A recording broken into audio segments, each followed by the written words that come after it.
I stepped out of work to an empty parking space. My first car was missing.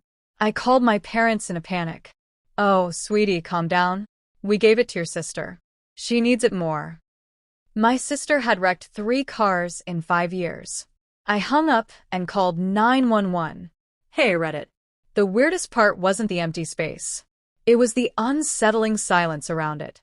All day at work, I had been dreaming of getting into my first car, my little silver Honda with a dented bumper and lavender air freshener, and driving home with the windows down. I'd worked 3 double shifts that week.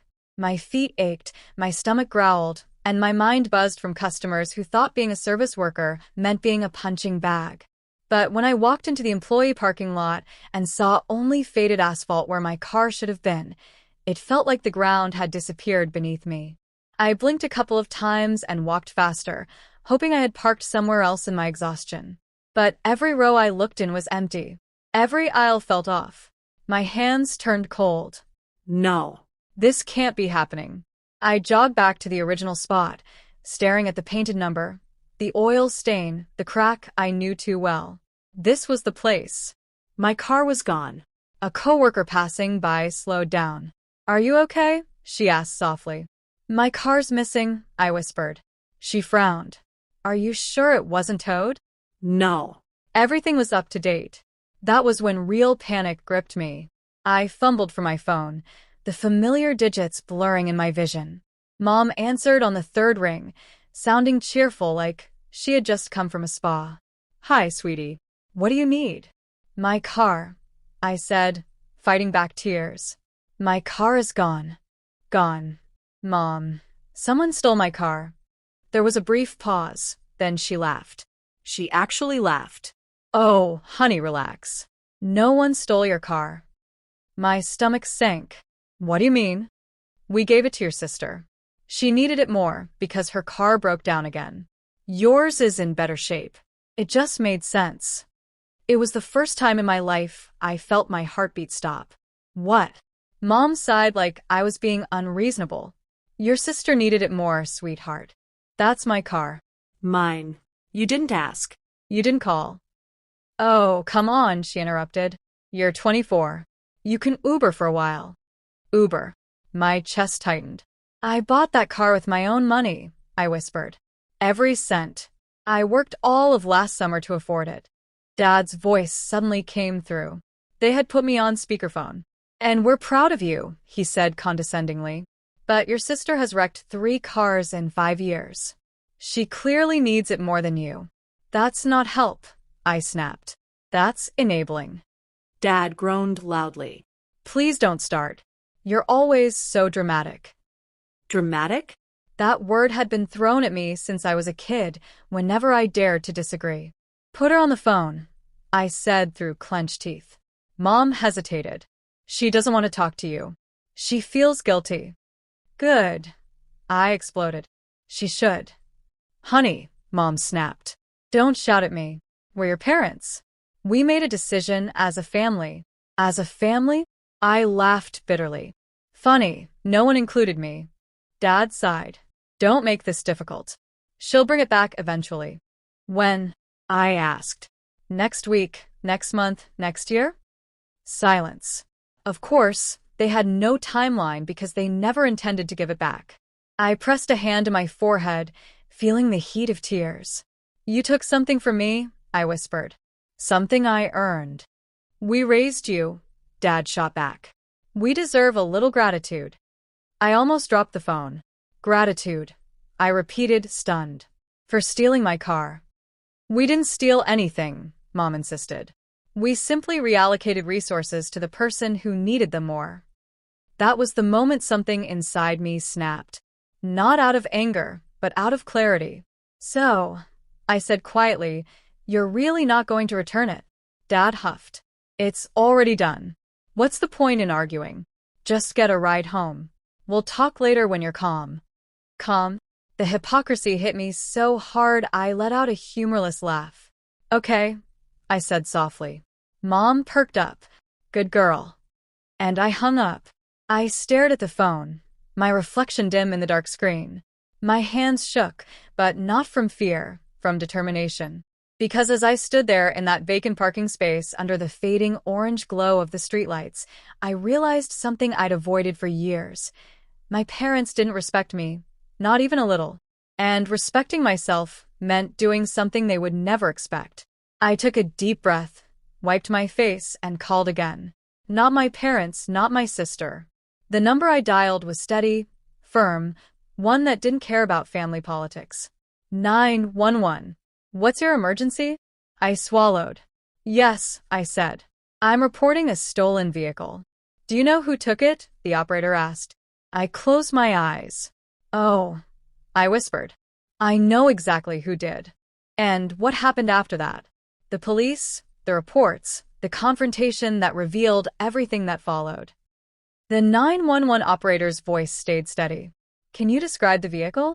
Yes, I said, trying to keep my voice from shaking. Silver Honda Civic, plate ending in 408. What was the last known location? My workplace parking lot.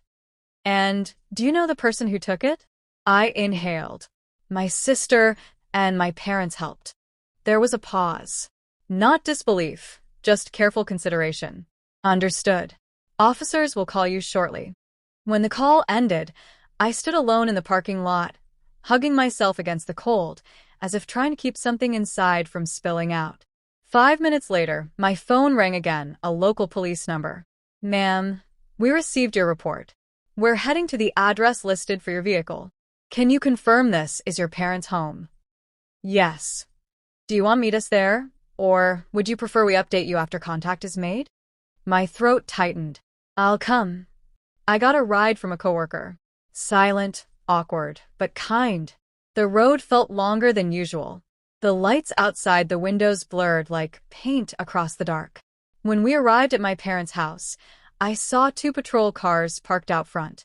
Blue and red lights flashed softly across the driveway, casting unfamiliar judgment on familiar walls. My sister's outline stood on the porch, arms waving, hair a mess, screaming something I couldn't understand. My father paced. My mother cried so loudly it pierced the night. The moment my shoes hit the pavement, one of the officers turned to me. Ma'am, are you the registered owner? Yes, I replied. My sister spun around. You called the cops on us, she shrieked. Are you out of your mind? Out of my mind? I repeated quietly. You stole my car. I needed it, she snapped. I had errands. You don't even need it. You've totaled 3 cars. I shot back. You're the one who wrecked them. She stomped closer, her chest heaving as if she was about to charge. One of the officers stepped between us. Ma'am, please stay back. Mom rushed over, grabbing my arm. How could you call the police on your own family? She cried. Were your parents? I looked at her. Really looked. For the first time, I saw her not as mom, the fixer, the caregiver, the center of our home, but as a woman who believed love meant ownership. Because you didn't give me a choice, I said softly. The officer nearest us cleared his throat. We've confirmed the vehicle is on the property, he said. We need to ask who had access to the keys. Dad straightened, trying to regain authority in his voice. We took them because we're her parents. The officer's expression didn't change. Sir, that is not how the law works. Dad hesitated, thrown off balance.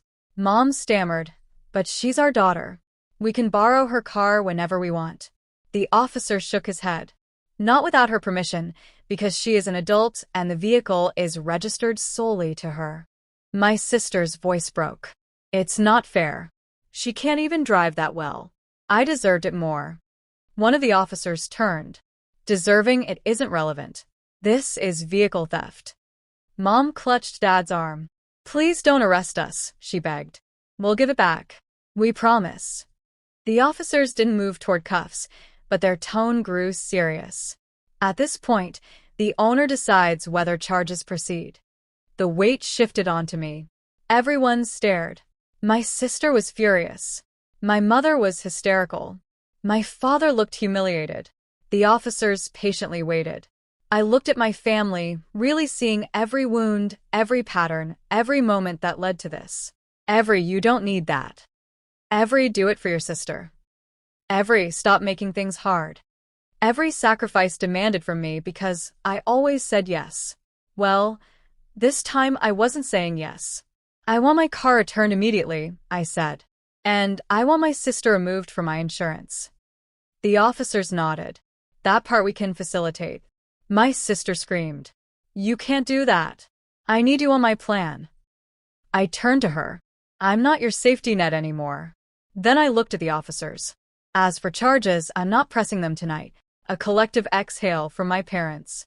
But, I continued, my voice as cold as winter glass, I want a written statement for the record that you informed them this is theft. Mom's head snapped up. Why? So, if it ever happens again, I said quietly, I won't hesitate next time. The officers nodded approvingly. We can file a report without charges. One said, it documents the incident. If the vehicle is ever taken again, we'll escalate immediately. My parents looked like the ground had vanished beneath them. My sister looked like I'd slapped her. Good. Maybe for once, they were finally facing the consequences that always seemed to fall on me instead. The officers retrieved my car keys from inside the house, apparently sitting right on the kitchen counter like a trophy.